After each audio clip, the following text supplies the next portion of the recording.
उत्तर प्रदेश के एक छोटे से गांव चांदपुर में गर्मी के तेज और जलते हुए दिन थे और नीलेश अपनी पत्नी कमला और 2 छोटे बच्चों के साथ एक छोटी सी झोपड़ी में रहता था।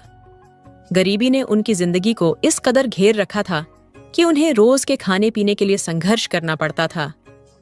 सूरज की कड़ी धूप से झोपड़ी में आ रही तपिश और गर्मी ने उनकी हालत को और भी बदतर बना दिया था।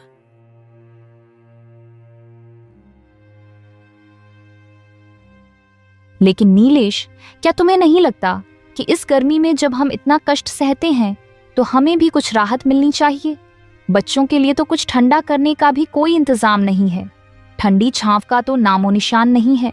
हमारा हाल तो ऐसा हो गया है कि अब तो रात को भी नींद में घबराहट होती है, जैसे हमारा पूरा शरीर जल रहा हो। हाँ, मुझे भी यही लगता है, लेकिन ये सब हमारी किस्मत है।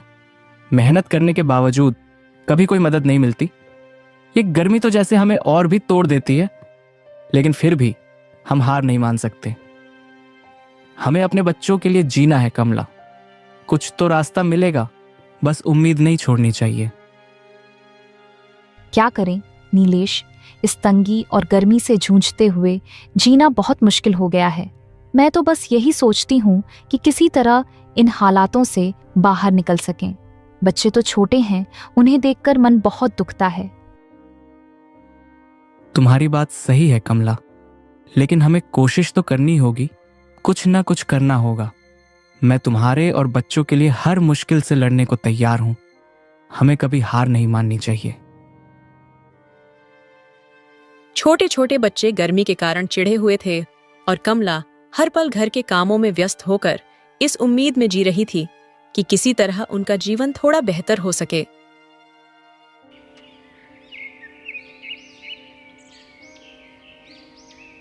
एक दिन कमला रसोई घर में खाना बना रही होती है।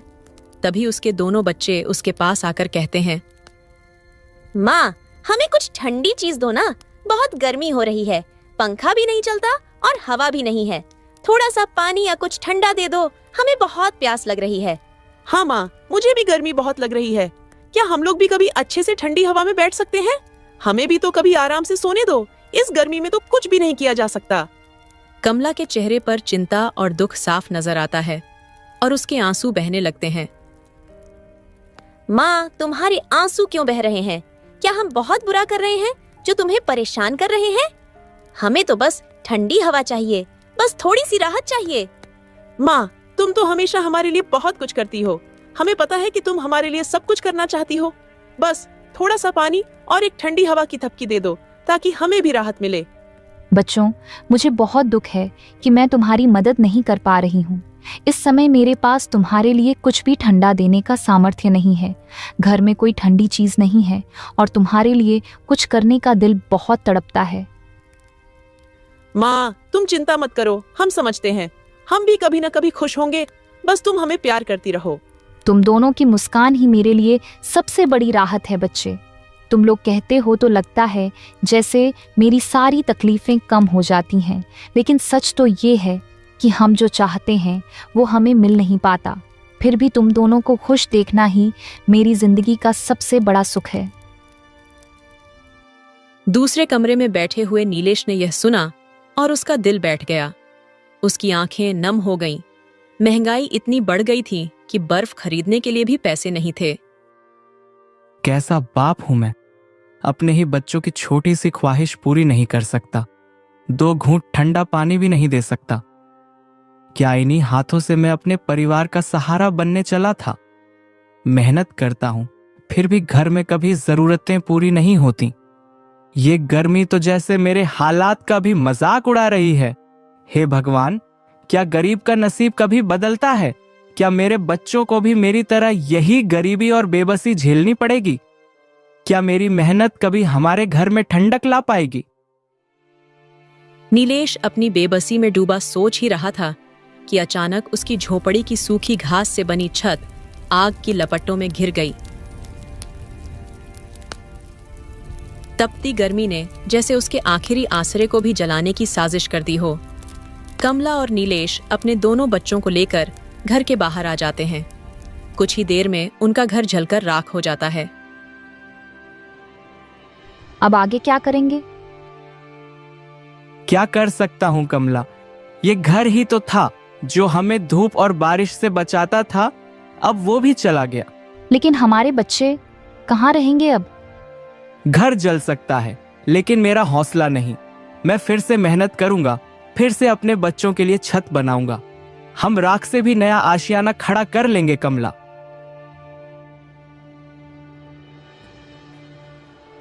दिन भर नीलेश गांव में इधर उधर भटकता रहा।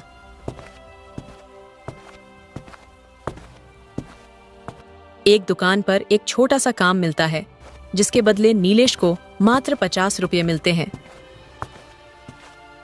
50 रुपये लेकर नीलेश अपने परिवार के लिए नाश्ता लेकर आता है। क्या हुआ, कोई काम मिला क्या? बच्चे दिन भर भूख और गर्मी से परेशान रहे। हाँ कमला, दिन भर काम ढूंढने के बाद एक आदमी ने मुझ में पर तरस खाकर मुझसे कुछ बोरियां उठावाई और बदले में मुझे 50 रुपये दिए, जिससे मैं ये नाश्ता लेकर आया हूं। तुम ये बच्चों को खिला दो। कल मैं फिर जाऊंगा और कुछ ना कुछ काम ढूंढूंगा। जैसे तैसे उन लोगों ने रात एक पेड़ के नीचे काटी।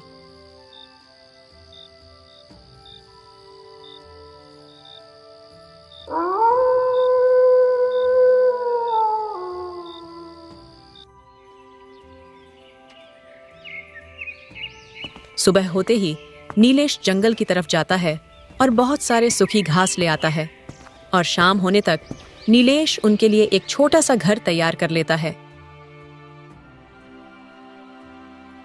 कमला, शाम हो गई है, तुम बच्चों का ध्यान रखना। आज हम सब ने सुबह से कुछ भी नहीं खाया है। मैं जाकर कुछ खाने का इंतजाम करता हूं। मैं नहीं चाहता कि मेरा परिवार भूखा सोए। ठीक है, मगर जल्दी ही आ जाइएगा, कुछ ही देर में अंधेरा हो जाएगा। तुम चिंता मत करो, मैं जल्दी ही आ जाऊंगा। ऐसा कहकर नीलेश घर से काम की तलाश में निकल जाता है। तभी रास्ते में उसका पुराना दोस्त हरीश उसे मिलता है।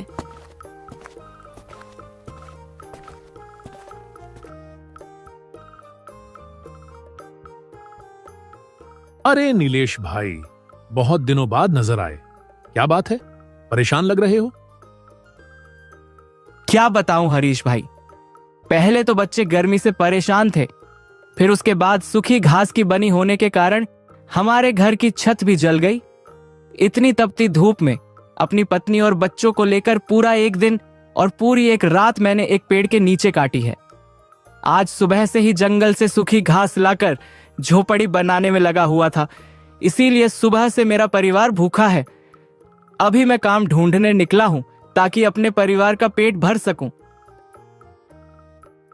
अरे भाई, अगर तुम्हारे घर की हालत इतनी खराब है तो मैं तुम्हें एक जगह काम दिला सकता हूं। हाँ हाँ भाई, क्यों नहीं। अपने परिवार के लिए मैं कुछ भी काम करने को तैयार हूं। फिर हरीश नीलेश को एक सेठ के पास लेकर जाता है।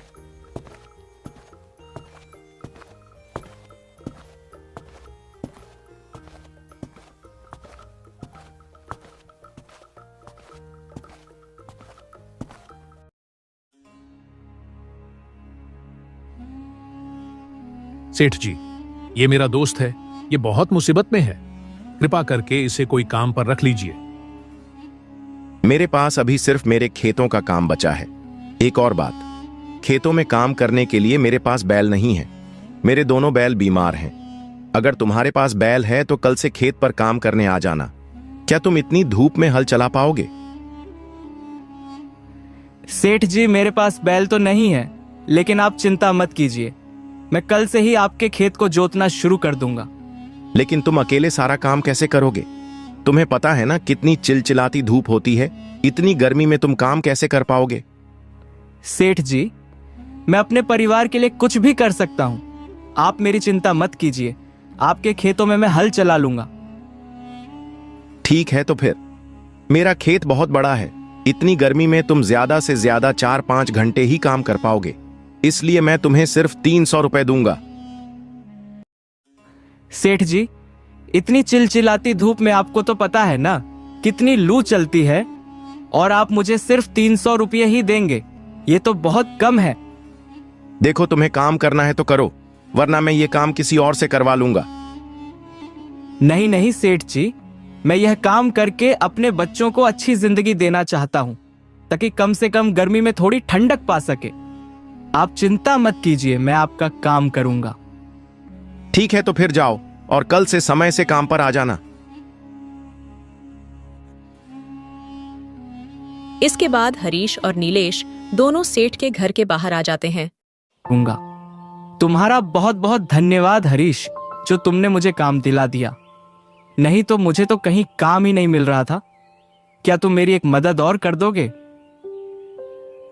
हाँ हाँ नीलेश, बोलो, तुम्हें और किस बात की परेशानी है? भाई, मेरे परिवार ने आज सुबह से कुछ नहीं खाया। क्या तुम मुझे थोड़े पैसे उधार दे सकते हो? कल सेठ मुझे जैसे ही पैसे दे देंगे, मैं तुम्हें तुम्हारे पैसे लौटा दूंगा। अरे भाई, तो इसमें घबराने वाली क्या बात है? ले लो तुम पैसे। अब मैं घर चलता हूं, शाम भी हो चुकी है। अब तुम भी खाने का सामान लेकर अपने घर चले जाओ। फिर हरीश अपने घर चला जाता है। नीलेश भी खाने का सामान लेकर अपने घर चला जाता है।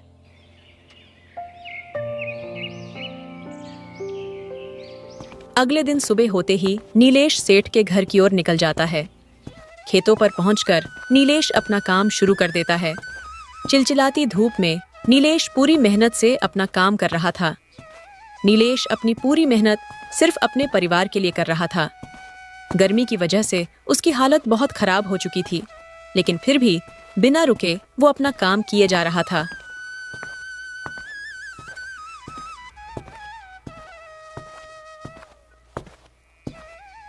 इसी तरह शाम हो जाती है और सेठ वहां आता है।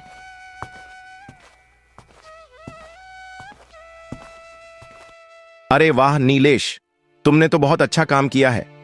यह लो आज के तुम्हारे 300 रुपए, और कल समय से काम पर आ जाना। नीलेश खाने का सामान खरीदता है और घर चला जाता है। ये क्या जी, आप तो पूरे पसीने से लथपथ हुए हैं। हाँ कमला, काम ही कुछ ऐसा मिला है। सेठ जी का खेत जोतने का काम मिला है, जिसके बदले में सेठ जी 300 रुपए दे रहे थे। तुम देखना, कुछ दिनों में सब सही हो जाएगा। आप हम लोगों के लिए खुद को इतनी तपती धूप में झोंक रहे हो। आप कैसे झेलेंगे ये सब? तुम मेरी चिंता मत करो कमला, तुम देखना, मैं सब ठीक कर दूंगा और हमारे बच्चों को यूं गर्मी में जलना भी नहीं पड़ेगा। कुछ दिन यूं ही बीत जाते हैं। अब नीलेश के परिवार की स्थिति भी ठीक होने लगी थी। वह रोज तपती धूप में सेठ के खेतों में अपनी पीठ पर हल्का बोझ लिए हुए काम करता था।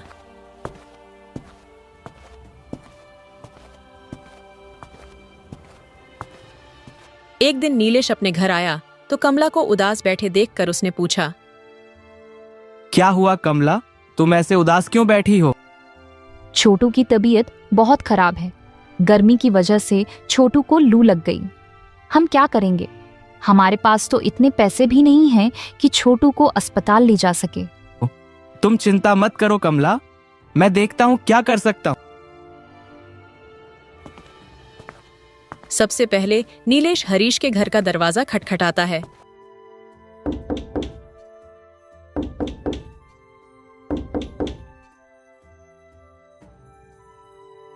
क्या हुआ नीलेश, तुम यहाँ कैसे? हरीश भाई, छोटू की हालत बहुत खराब है। गर्मी की वजह से उसे लू लग गई है। भाई, मुझे कुछ पैसों की जरूरत है, कृपया मेरी थोड़ी मदद कर दो। मैं तुम्हारा आसान जिंदगी भर नहीं भूलूंगा। नीलेश भाई, जितना हो सकता था मैंने तुम्हारी मदद की, लेकिन मेरा भी खुद का एक परिवार है और उसके भी कुछ खर्चे हैं। मैं भी तो तुम्हारी तरह एक गरीब आदमी हूं। माफ कर दो भाई, मैं तुम्हारी मदद नहीं कर सकता। हरीश भाई, मुझे अब भी पैसों की बहुत जरूरत है। अगर मेरे बेटे को समय पर इलाज न मिला तो उसकी जान को खतरा हो सकता है। भाई, क्या तुम मेरी कोई मदद नहीं कर सकते? नीलेश, मेरी बात समझने की कोशिश करो। मेरे हाथ अभी भी तंग है, मैं तुम्हारी कोई मदद नहीं कर सकता। इतना कहकर हरीश घर के अंदर चला जाता है। तभी हरीश की पत्नी उसे कहती है, क्या हुआ जी? कौन था दरवाजे पर जो इतना जोर जोर से दरवाजा पिट रहा था? अरे वाह, मेरा दोस्त नीलेश था। उसके बेटे को लू लग गई है और वह बहुत बीमार है, इसीलिए मुझसे पैसे मांगने आया था। मैंने उसे साफ मना कर दिया पैसे देने से। लेकिन वो तो आपका बहुत अच्छा दोस्त था, फिर आपने उसकी मदद क्यों नहीं की? अरे मधु, दोस्ती में तभी तक किसी से रखता हूं जब तक मुझे उससे फायदा हो। चलो मान लिया मैंने उसे उधार दे भी दिया, तो वो मेरे पैसे लौट आएगा कैसे? उसका तो खुद का परिवार संभलता नहीं। अभी कुछ दिन पहले ही मुझसे पैसे लिए थे, वह अभी तक नहीं लौट आया मुझे। मैं कोई दानवीर नहीं हूं जो अपने पैसे दान करता चलूं। इधर नीलेश बहुत बेबस और परेशान था। उसने अपने सभी रिश्तेदारों और जानने वालों से पैसे मांगे, लेकिन सभी ने कुछ न कुछ बहाना बना दिया। छोटू की तबीयत भी और खराब होती जा रही थी। हार मानकर नीलेश गांव के मुखिया के घर मदद मांगने जाता है।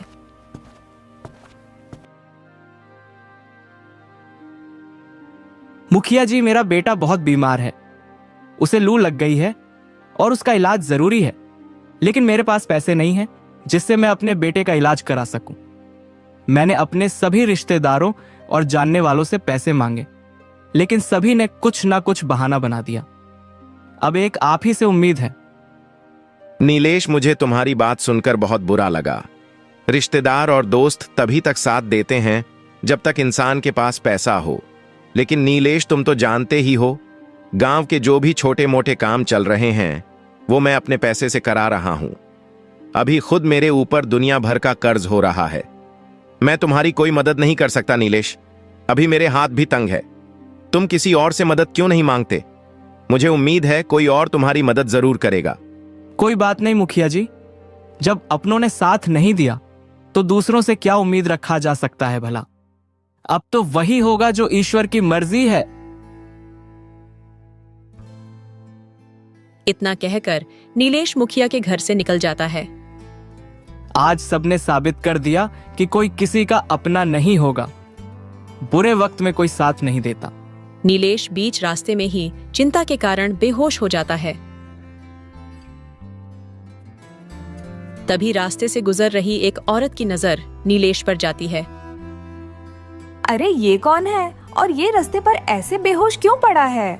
मैं इसे ऐसे हालत में छोड़कर आगे नहीं बढ़ सकती। औरत नीलेश को अपने घर ले जाती है और उसकी खूब सेवा करती है। थोड़ी देर बाद नीलेश को होश आ जाता है। ये मैं कहाँ हूँ? मैं तो अपने घर जा रहा था। छोटू की तबीयत खराब है, मुझे जल्दी से घर जाना होगा। तुम रास्ते में बेहोश पड़े थे, इसलिए मैं तुम्हें अपने घर ले आई।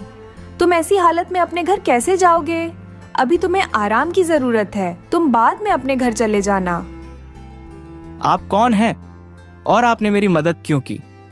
आप तो मुझे जानते भी नहीं हैं, फिर भी आप मुझे अपने घर ले आए और मेरी इतनी सेवा की।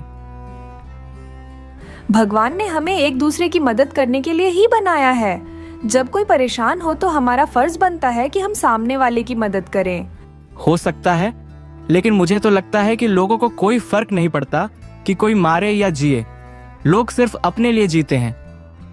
हो सकता है तुमने अब तक सिर्फ लोगों के बुरे चेहरे ही देखे हो, लेकिन मैं मानती हूँ कि अच्छाई अभी भी बाकी है। हाँ, कुछ लोग ऐसे भी होते हैं, लेकिन सभी नहीं। वैसे तुम बेहोश कैसे हो गए? तुम्हें देखकर लगता है कि तुम बहुत परेशानी में हो। मेरे बेटे को लू लग गई है, लेकिन मेरे पास इतने पैसे नहीं हैं कि मैं उसका इलाज करा सकूं। मैंने सभी से पैसे मांगे, लेकिन किसी ने भी मेरी मदद नहीं की। आखिरी उम्मीद लेकर मैं गांव के मुखिया के पास गया था, लेकिन उन्होंने भी मेरी मदद करने से इनकार कर दिया। मैं इसी सोच में डूबा हुआ था, तभी मुझे चक्कर आया और मैं वहीं गिर गया। उसके बाद मुझे कुछ भी याद नहीं। जब आंख खुली तो आप सामने थे। तुम तो बहुत बड़ी मुसीबत में हो। अब तक तो तुम्हारे बेटे की हालत बहुत खराब हो चुकी होगी। तुम एक काम करो, जल्दी से अपने घर जाओ और अपने बेटे का इलाज कराओ। अनजान औरत नीलेश को बहुत सारे पैसे देती है। इससे तुम अपने बेटे का इलाज करा लेना और जो पैसे बच जाए उनसे अपना कोई व्यापार शुरू कर लेना। आप किसी भगवान से कम नहीं हैं। मैंने भगवान का नाम तो सुना था, आज देख भी लिया। आपका बहुत बहुत धन्यवाद। आपका ये एहसान मैं जिंदगी भर नहीं भूलूंगा। अरे नहीं भैया, ये बड़ी बात नहीं है। अब आप जल्दी से जाओ और अपने बेटे का इलाज कराओ। नीलेश जल्दी से अपने घर जाता है और अपने बेटे का इलाज कराता है। कुछ दिनों में छोटू बिल्कुल ठीक हो जाता है। एक दिन कमला नीलेश से पूछती है, अजी आपने बताया नहीं, हमारे छोटू के इलाज के लिए आप पैसे कहाँ से लाए थे? कमला, ये पैसे मुझे एक अनजान औरत ने दिए थे। वह एक बहुत अच्छी औरत थी।